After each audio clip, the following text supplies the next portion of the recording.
Вопросы экономического взаимодействия Абхазии и России обсудили в ходе заседания Российско-Абхазского делового совета. Торговый представитель Абхазии в России Олег Барцыц отметил, что в ходе предыдущих 7 форумов было подписано достаточно межведомственных и межправительственных соглашений, которые уже давно пора реализовывать. Не просто для того, чтобы мы упомянули на очередном форуме или на каком-то другом мероприятии об этих достижениях, а для того, чтобы и бюджет страны, и стандарты жизни наших людей ощутили бы от этого какой-то позитивный эффект. Вот, когда я говорил о конечном результате, о нацеленности на конечный результат, вот ровно это я имел в виду. Абхазия должна создавать все необходимые условия для развития малого и среднего бизнеса, ориентированного на экспорт, считает Барцыц. Но при этом крайне важно не создавать различных препятствий для его развития. Считаю необходимым просто серьезные действия наших структур правительственных по снятию всех возможных препятствий, препон, которые могут осложнять, замедлять работу вот подобных предприятий, подобных представителей бизнес-комьюнити.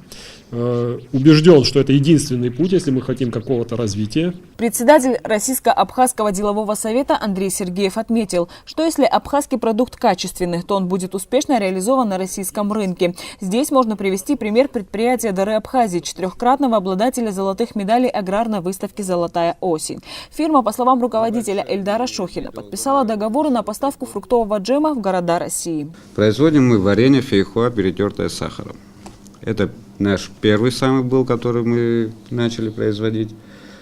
Потом перешли еще на производство компотов. На данный момент производим и то, и другое. Вот Олег Стасович уже говорил, что мы вышли на российский рынок, удачно вышли, подписали два договора, по которым работаем.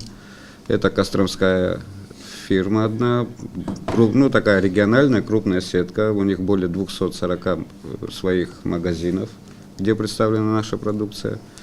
Это именно варенье пока, с компотами мы пока еще не выходили, но готовы и это тоже у нас брать. Компания планирует расширить производство джемов и компотов, но для этого, по словам Эльдара Шохина, необходимы долгосрочные кредиты. Депутат парламента Натали Смыр отметила, что в Абхазии существует дефицит средств, в связи с чем государству тяжело оказывать необходимую помощь предпринимателям.